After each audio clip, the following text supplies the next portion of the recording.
Hello students, कैसे हैं आप सब लोग। वेलकम है आपका उड़ान बैच के अंदर। क्लास 12 बिजनेस स्टडीज में हम सेकंड चैप्टर पढ़ रहे थे। इसका पार्ट 1 हम लोगों ने खत्म कर लिया। तो आज हम पढ़ते हैं प्रिंसिपल्स ऑफ मैनेजमेंट का सेकंड पार्ट। और आज हम पढ़ने वाले हैं हेनरी फ्योल के 14 प्रिंसिपल्स को। हेनरी फ्योल के बारे में थोड़ा सा बता दूं। हेनरी फ्योल जो कि एक फ्रेंच माइनिंग इंजीनियर थे, ध्यान समझना, फ्रेंच माइनिंग इंजीनियर, और born on 29 July 1841 Istanbul Turkey में। इन्होंने एक किताब लिखी थी जिसके लिए कई बार सीयूईटी में और क्लास 12 बोर्ड एग्जामिनेशन में 1 मार्कर में क्वेश्चन पूछा गया। इन्होंने एक बुक लिखी थी, बहुत फेमस बुक थी, Henry Fayol's classic general and industrial management. ये एक फेमस बने, किससे फेमस बने? Father of management studies and thought. ध्यान रखना, दो बातें, मतलब तीन बातें। पहला, वो एक फ्रेंच माइनिंग इंजीनियर थे। दूसरा, उन्होंने जो बुक लिखी थी Henry Fayol classic general and industrial management. और तीसरा, वो फेमस थे father of management studies and thoughts. इन्होंने 14 ऐसे प्रिंसिपल्स दिए जो हर किसी के लाइफ में जरूर रोल प्ले करता है और काम आता है। हेनरी फ्योल में अगर एनसीईआरटी की बात करें, एनसीईआरटी से कुछ हमने इंपॉर्टेंट पॉइंट्स उठाए। Henry Fayol who was who as you have read the associated with the classical management theory। ध्यान रखना, क्लासिकल मैनेजमेंट थ्योरी से ये जुड़े हुए हैं। जबकि अगर मैं बात करूं, FW फ्रेडरिक विंसलो टेलर, वो एक अमेरिकन मैकेनिकल इंजीनियर थे। ये थे mining engineer, French mining engineer. और जो टेलर थे, आगे हम टेलर के बारे में भी पढ़ेंगे, तो टेलर थे American mechanical engineer, Henry Fayol थे French mining engineer. Taylor give the concept of scientific management. Taylor ने बात करी थी साइंटिफिक मैनेजमेंट की, और फ्योल बात करते हैं एडमिनिस्ट्रेटिव प्रिंसिपल्स की। अब इनसे कई बार match the following, true false, assertion, reason, या सीधा सीधा एमसीक्यू पूछ लिया जाता है। तो ध्यान रखना, दोनों कौन कौन थे। तो classical management theory Henry Fayol की बात करता है, साइंटिफिक मैनेजमेंट और फ्रेंच माइनिंग इंजीनियर भी हेनरी फ्योल की बात करता है, जबकि अमेरिकन मैकेनिकल इंजीनियर वो टेलर की बात करेगा। और एडमिनिस्ट्रेटिव प्रिंसिपल्स ये किसका है? क्लास फ्योल का। और साइंटिफिक मैनेजमेंट किसका है? Taylor. Concept of scientific management किसने दिया था? FW टेलर ने।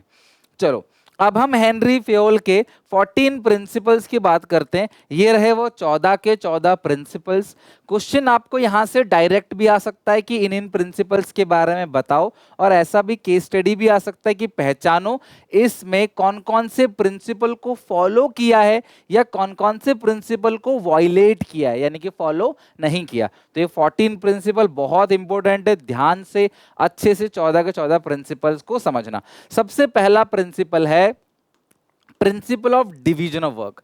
हेनरी फ्योल साहब कहते हैं जो टोटल वर्क है ना, उसको छोटे छोटे टुकड़ों में बांट दो और एक इंसान को एक ही काम दो, matching to its skills, qualification, experience, उसके अकॉर्डिंग, ताकि यही काम करते करते वो क्या हो जाए? स्पेशलाइज हो जाए अपने काम में, रिसोर्सेज को कम वेस्ट करे और टाइम पे काम को पूरा करके दे सके। According to this principle the whole work must be divided into small unit. Total work को छोटे छोटे यूनिट में बांट देना और एक इंसान को असाइन करना एक ही काम, matching to its skill, qualification, interest, experience. इससे क्या होगा? स्पेशलाइजेशन आएगी और एफिशिएंसी बढ़ेगी, यानी कि वो एक ही काम करते करते एक्सपर्ट हो जाएगा और रिसोर्सेज का वेस्टेज भी क्या हो जाएगा?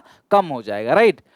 अगर आपने इस प्रिंसिपल का उल्लंघन किया तो उसका परिणाम क्या होगा? कॉन्सिक्वेंसेस मतलब हो गया एक तरीके से, और उसका परिणाम क्या होगा? वायलेशन, मतलब अगर आपने इस प्रिंसिपल को वायलेट किया, नहीं, अगर आपने एक ही इंसान को सारा काम दे दिया, काम को नहीं बांटा, तो होगा क्या? Lack of efficiency. एफिशिएंसी का मतलब क्या होता है? वेस्टेज ज्यादा होगा। कहीं ना कहीं क्लास यहाँ पे वेस्टेज आपको ज्यादा दिखेगा, टाइम पे काम पूरा नहीं होगा, काम डुप्लीकेशन होगा, स्पेशलाइजेशन नहीं होगा कोई। अब एक ही इंसान 4 काम करेगा तो कैसे स्पेशलाइज होगा किसी काम में, और गोल भी बहुत देरी में अचीव होगा। These are the violations. अगर आपने इस प्रिंसिपल, कॉन्सिक्वेंसेस ऑफ वायलेशन, अगर आपने डिवीजन ऑफ वर्क को फॉलो नहीं किया तो फिर ये प्रॉब्लम आएगी। अगला है principle of authority and responsibility. आपको पता होना चाहिए अथॉरिटी का मतलब क्या होता है? Power to take decision. Decision लेने का पावर होता है अथॉरिटी, और रिस्पॉन्सिबिलिटी का मतलब होता है जिम्मेदारी। Authority means power to take decision. Responsibility means obligation to complete the job assigned on time. कि जो तुमको काम मिला है तुम्हारी जिम्मेदारी है, तुम्हें टाइम पे काम पूरा करना है. According to this principle, there must be balance or parity between the authority और responsibility. Authority और responsibility में एक balance जरूर होना चाहिए. मतलब हेनरी फेयोल साहब कहते हैं authority must be equal to responsibility. यार देखो, कोई भी इंसान को अगर आप कोई काम दे रहे हो तो उस काम को पूरा करने के लिए उसे पावर भी दो. अगर आप पावर नहीं दोगे, काम दे दोगे, तो वो काम को पूरा नहीं कर पाएगा. आपने ज्यादा पावर दे दिया तो पावर का मिसयूज करेगा. ज्यादा रिस्पॉन्सिबिलिटी दे दी, ज्यादा काम दे दिया तो वो ओवरबर्डन फील करेगा. तो authority must be equal to responsibility. Excess authority leads to misuse of authority. अगर आपने अथॉरिटी ज्यादा दे दी तो अथॉरिटी का मिसयूज करेगा.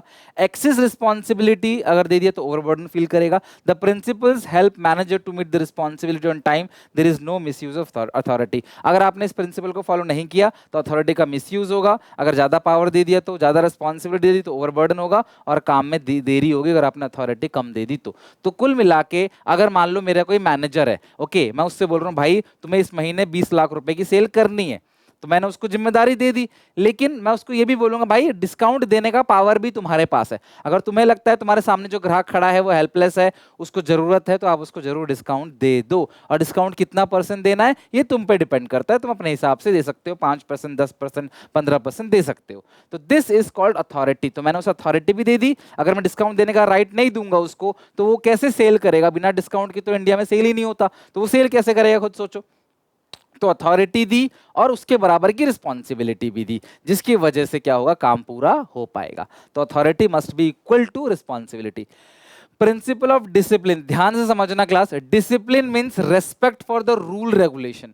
डिसिप्लिन का मतलब क्या होता है कि जो एम्प्लॉय और जो एम्प्लॉयर है वो दोनों अपने कमिटमेंट को ऑनर करे.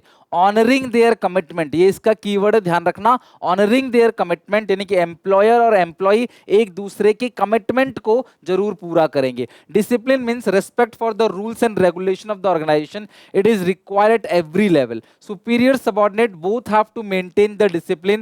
This leads to systematic working in the organization, improve efficiency. Sometime और अगर आपने क्लास डिसिप्लिन से काम नहीं किया तो आपके ऊपर पेनाल्टी भी लगाई जाएगी. आपकी जो मतलब कि आप पे क्लास पेनाल्टी लगाई जाएगी अगर आपने डिसिप्लिन से काम नहीं किया तो डिसिप्लिन का मतलब क्या है कि भैया जो आपने कमिटमेंट किया, वर्कर ने जो कमिटमेंट किया मालिक को या मालिक ने जो कमिटमेंट किया वर्कर को, वो दोनों उस कमिटमेंट को ऑनर करें. अगर आप इस प्रिंसिपल को वायलेट करोगे तो कॉन्सिक्वेंसेस क्या होंगे? काम में देरी होगी, रिसोर्सेज का वेस्ट होगा और क्योस और कंफ्यूजन, लड़ाई झगड़े भी होंगे.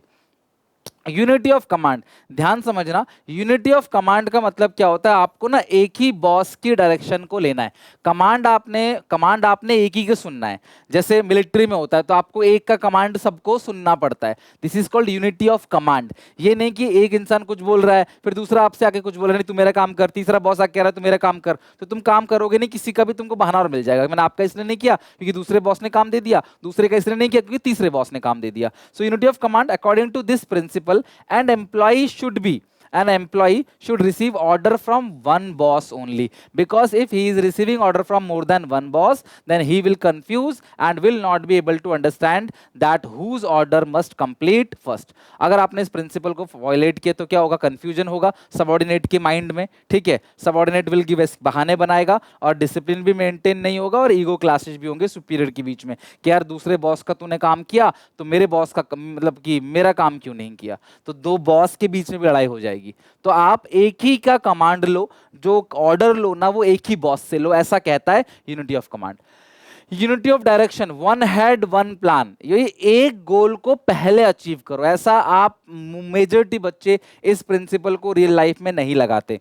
आपने टारगेट बनाया था कि मुझे आज अकाउंट्स का एक चैप्टर खत्म करना है, तो पहले वो खत्म करो फिर और कोई चीज उठाना. आपने एम बनाया था, गोल बनाया था, मुझे बिजनेस स्टडीज के 2 चैप्टर जो है इस वीक याद करने हैं, तो आपने पहले उसको पूरा करना है. वो गोल पूरा करके फिर कोई नया गोल बनाना है. और मेजॉरिटी बच्चे करते क्या है, एक गोल पूरा नहीं करते, नया गोल बना देते हैं. तो ये कहते हैं भैया one head one plan. According to this principle all the members and employ of organisation must directed towards one direction. एक ही दिशा में चलना है, one unit one plan. Consequences of violation, अगर आप इस प्रिंसिपल को वायलेट करोगे तो क्या होगा, ऑर्गेनाइजेशन गोल अचीव नहीं होगा, लैक ऑफ कोऑर्डिनेशन, तालमेल कम होगा, और एफर्ट और रिसोर्सेज का वेस्टेज भी होगा। तो ध्यान रखना, वन हेड वन प्लान, ठीक है। इट अवॉइड डुअल सबऑर्डिनेशन, ये डुअल सबऑर्डिनेशन को भी क्या करता है, अवॉइड करता है। तो एक हेड एक प्लान, ठीक है। Subordination of individual interest to general interest, देखो होता क्या है, आपको कंपनी में अपने बारे में नहीं सोचना है, कंपनी के बारे में सोचना है। आपके घर में फैमिली में कोई फंक्शन है और उसी टाइम पे कंपनी में आपकी जरूरत है, तो फैमिली फंक्शन में मत जाओ, आप कंपनी के लिए जाओ, क्योंकि वो जनरल इंटरेस्ट है। कंपनी का हित होगा तो कंपनी में लाखों एम्प्लॉय का हित होगा और आपका भी भला होगा। सो आपको अपने बारे में नहीं सोचना है। आपको मान लो आप एक इंजीनियर हो, आपको बोला गया एक फ्लाईओवर बनाना है। अब इस फ्लाईओवर खर्चा मान लो सरकार ने दिया 20 करोड़ रुपए, ओके। आपको दो वेंडर मिले, एक आपका भाई है खुद का, वो कह रहा है मैं बना दूंगा 20 करोड़ में, और दूसरा इंसान कह रहा है मैं बना दूंगा आपका 15 करोड़ में, है ना, सेम क्वालिटी ऑफ वर्क। लेकिन अपने भाई को आपने काम दे दिया क्योंकि आपका भाई का फायदा आप कराना चाहते थे। So this is the violation of subordination of individual interest to general interest. आपने घूस ले लिया अपने फायदे के लिए। ये सारे एग्जाम्पल्स हैं। अब यही तीन जो बातें मैंने बताई ना, आपको अलग अलग केस स्टडी में आता है और आपको बोलेगा बताओ ये कौन सा प्रिंसिपल है जिसको इस केस स्टडी के अंदर फलाना आदमी ने वायलेट किया है। तो वो प्रिंसिपल क्या है, subordination of individual interest to the general interest. आपको अपने बारे में नहीं, ऑर्गेनाइजेशन के बारे में जो कॉमन इंटरेस्ट है उसके बारे में सोचना है। According to this principle, individual goal is to be sacrifice for achievement of organisation goal. Goal of individual must be directed towards the achievement of organisation goal. Manager must take all the decision in the organization interest, not for the personal interest. This also improve the coordination between individual and organization goal. Consequences of violation, इस principal का violation मतलब अगर आपने violet किया तो क्या परिणाम निकलेगा, क्या कॉन्सिक्वेंसेस होंगे। Know achievement of goal, goal achieve नहीं हो पाएगा, और क्लास लंबे समय में एम्प्लॉय का भी फायदा होगा। अगर आप अपनी कंपनी को नुकसान पहुंचाओगे तो कंपनी कब तक चलेगी, कंपनी बंद हो जाएगी और आपको भी निकाल दी जाएगी कंपनी से। कंपनी नहीं चलेगी तो आपको सैलरी कहां से देगी। तो कंपनी का फायदा, आपका फायदा, समझ रहे हो बात को। तो आपको ये देखना है कंपनी का मैं फायदा करूंगा तो कंपनी फिर मेरा फायदा भी करेगी। This is called subordination of individual interest to general interest. अगला है रेम्यूनरेशन टू पर्सन। ये वाला जो प्रिंसिपल है ना हेनरी फ्यूल का, ये एफडब्ल्यू टेलर के प्रिंसिपल हार्मनी नॉट डिस्कॉर्ड से मैच खाता है। एक्चुअली ये प्रिंसिपल क्या कहता है कि आप एम्प्लॉय को इतनी अच्छी सैलरी दो, कॉम्पिटिटिव सैलरी दो कि एम्प्लॉय का बार बार मन ना भागे बाहर जाने का, कि मैं वहां चला जाऊंगा, मैं छोड़ के कहीं और चला जाऊंगा, या उससे घर बार का खर्चा ही पूरा नहीं हो रहा। इस तरह से मत दो, उसको अच्छी सैलरी दो ताकि वो अच्छे से तन मन धन से काम कर सके, उसको अंडरपेड मत करो। According to this principle, employ in the organisation must be paid fair remuneration which gives them maximum satisfaction. This will motivate to perform with their best ability. Consequences of violation, अगर आप इस principal को violet करोगे तो क्या होगा। तो सबसे पहला, एम्प्लॉय छोड़ के चले जाएंगे, इंक्रीज इन एम्प्लॉय टर्नओवर, और dissatisfaction and demotivation of employee. Employee dissatisfy हो जाएगा और डीमोटिवेट हो जाएगा। अच्छा पैसा नहीं दोगे तो कौन अच्छे से काम करेगा, खुद सोचो। तो ये अच्छी सैलरी देने की बात करते हैं जो कि जस्टिफाई है। अगला है principle of centralisation and decentralisation. ध्यान से इन दो वर्ड का मतलब समझो, ऑर्गेनाइजिंग चैप्टर में भी आगे ये काम आएगा। सेंट्रलाइजेशन का मतलब क्या होता है। सेंट्रलाइजेशन का मतलब होता है कि टॉप लेवल के मैनेजर्स कुछ पावर वो अपने हाथ में रखते हैं। ये पावर, ये डिसीजन मेकिंग अथॉरिटी वो किसी को नहीं देते। This is called centralisation. और डिसेंट्रलाइजेशन का मतलब क्या है, कुछ पावर वो सबको बराबर बराबर नीचे लेवल पे बांट देते हैं। मैंने आपको एक एग्जांपल दिया था कि मैंने अपने सेल्समैन को बोला कि भाई एक महीने में 20 लाख की सेल होनी चाहिए, जिसके लिए आप 5%, 10%, 15% का डिस्काउंट दे सकते हो। लेकिन अगर किसी को 20% से ऊपर डिस्काउंट देना है तो वो आप नहीं दे सकते, फिर उसके लिए आप मेरे पास आना। कोई बल्क ऑर्डर आता है तो मैं उसको 20% से ऊपर का डिस्काउंट मैं दूंगा, मेरे से अप्रूवल लेना पड़ेगा। ये इसलिए कहीं वो इस पावर का मिसयूज ना करे, तो इसके ऊपर का डिसीजन मैंने अपने हाथ में रख दिया। This is called centralisation. तो जो टॉप लेवल मैनेजर कुछ पावर किसी को नहीं देते, वो अपने पास रखते हैं कि भाई ये मेरा हक है, इस चीज के लिए तुम्हें मेरे पास आना पड़ेगा। This is called centralisation. Centralization refers to concentration of authority or power in few hands at the top level. Top level managers इस चीज को अपने हाथ में रखते वो centralization है। और decentralization means evenly, ठीक है, ये क्लास एवरी नहीं है, evenly है, ठीक है। decentralization मतलब क्या होता है, evenly, ठीक है, ये हो गया आपका evenly। evenly मतलब क्या होता है, equally। तो decentralization मतलब क्या होता है class, equally, distribution of power at every level of the management, मतलब हर सबको, टॉप लेवल, मिडिल को, लोअर को, सबको बराबर बराबर लेवल पे पावर बांट देगा। This is called decentralisation. और जो पावर वो अपने हाथ में रखेगा उसको बोलते हैं centralisation, right. According to Fayol, a company must not be completely centralized और कंप्लीटली डिसेंट्रलाइज। कोई कंपनी पूरी तरीके से सेंट्रलाइज नहीं होनी चाहिए, मतलब कंपनी पूरी तरीके से सारे के सारे पावर अपने हाथ में रखे, ये भी नहीं होना चाहिए, और सारा का सारा पावर नीचे लेवल पे बांट दे, ये भी नहीं होना चाहिए। There must be combination of both, यानी कि दोनों का कॉम्बिनेशन होना चाहिए, कुछ पावर अपने हाथ में रखे, कुछ बांटे। तो ऐसी कोई कंपनी सारा नीचे लेवल पे दे रहा है तो भी रिस्क है, सारा खुद के पास रख रहा है तो काम कैसे होगा फिर वहां पे। This leads to achievement of organisation goal and workload of manager is reduce. अगर आपने इस प्रिंसिपल को वॉयलेट किया, फॉलो नहीं किया, तो कंप्लीटली सेंट्रलाइज सारा पावर अपने हाथ में रखोगे तो काम ही नहीं हो पाएगा। सारा पावर नीचे दे दोगे तो भैया फिर क्या होगा, अथॉरिटी का मिसयूज होगा, फिर आप काहे के मालिक हो, आपने सब कुछ नीचे लेवल पे दे दिया तो आपको बेच के खा जाएंगे। This is called centralisation of and decentralisation. बहुत अच्छा सा प्रिंसिपल और इंपॉर्टेंट भी है, principle of scalar chain. Henri Fayol साहब कहते हैं कि कोई भी इंफॉर्मेशन जो है वो नीचे से ऊपर स्टेप बाय स्टेप जाना चाहिए, या ऊपर से नीचे आना चाहिए, स्टेप बाय स्टेप आना चाहिए। शिकायतें नीचे से ऊपर जाएगा तो आप अपने बॉस को बोलो, वो सॉल्व नहीं करता वो अपने बॉस को बोलेगा, वो अपने बॉस को बोलेगा।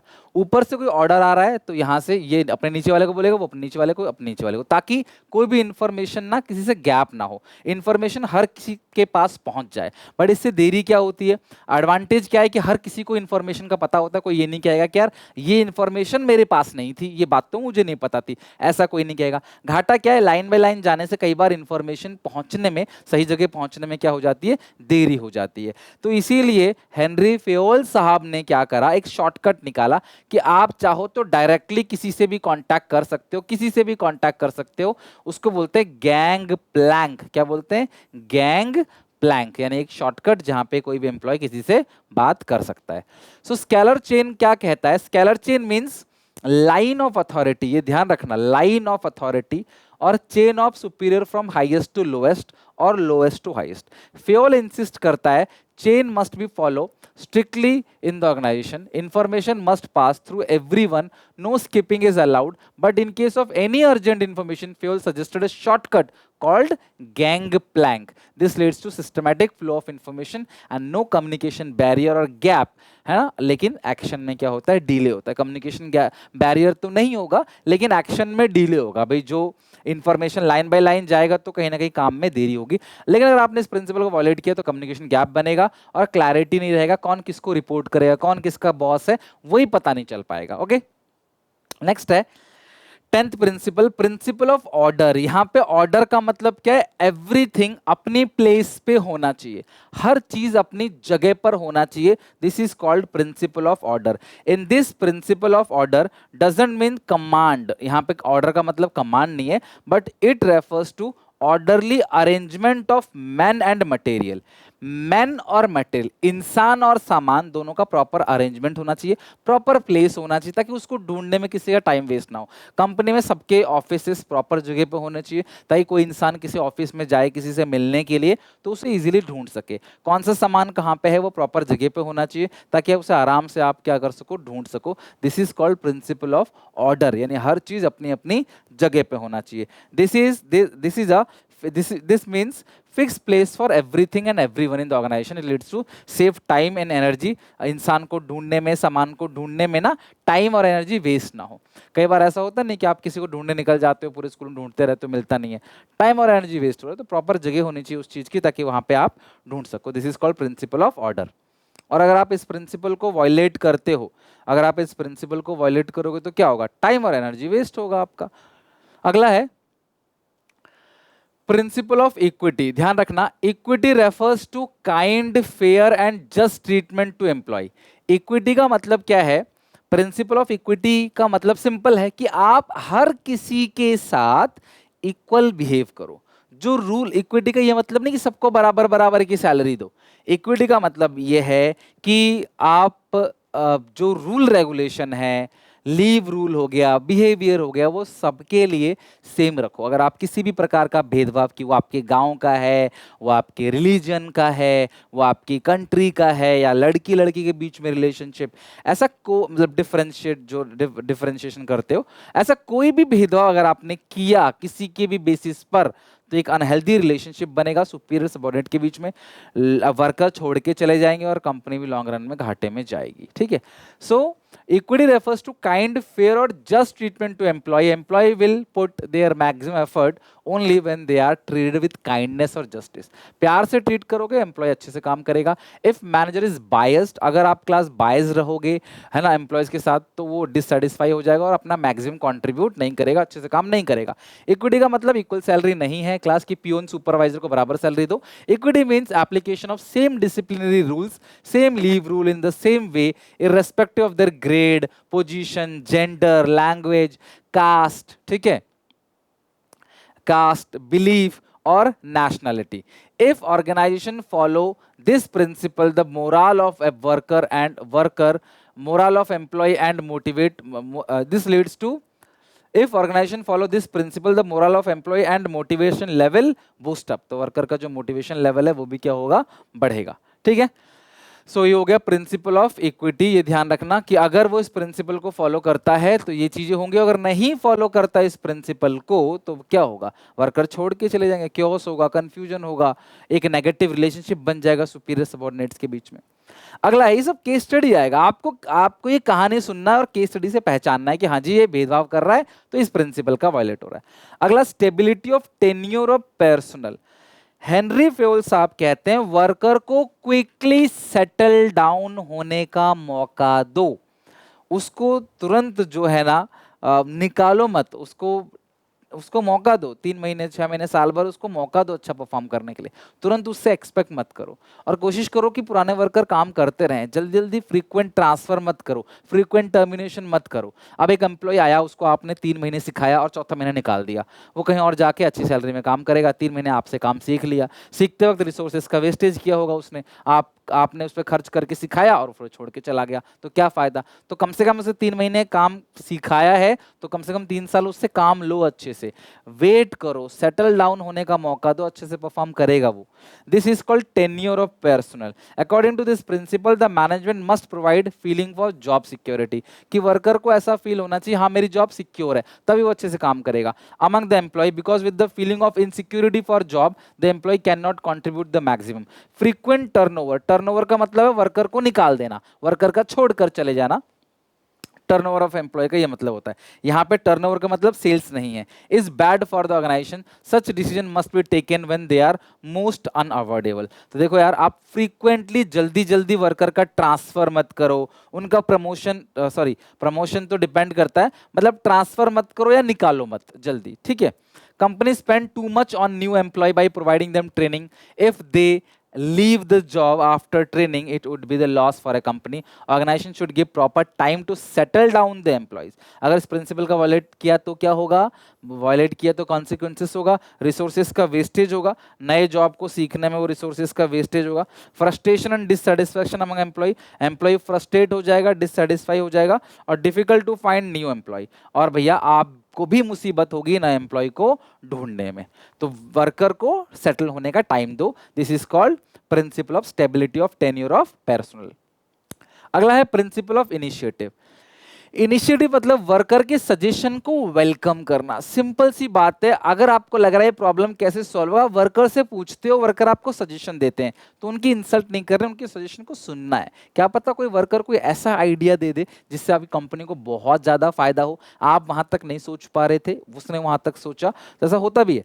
तो initiative refers to taking the first step with self-motivation. Fewell suggested that employees in the organization must be given an opportunity to take some initiative in making and executing a plan. This will motivate employee. So manager must welcome their suggestion and idea of employees before framing the plan. This should create a feeling of belongingness and organization goal can be achieved. उनको लगेगा हाँ यार ये मेरी company है, मेरी बात सुनी जा रही है, मैं इस कंपनी का हिस्सा हूँ। जब ऐसी फीलिंग वर्कर के अंदर आती तो वर्कर और अच्छे से काम करता है। This is called principle of initiative. Consequences of violation, अगर आपने इस प्रिंसिपल को फॉलो नहीं किया तो क्या होगा, वर्कर डिससेटिस्फाई हो जाएगा, डिमोटिवेट हो जाएगा और वर्कर अपनी बेस्ट एबिलिटी से परफॉर्म नहीं करेगा।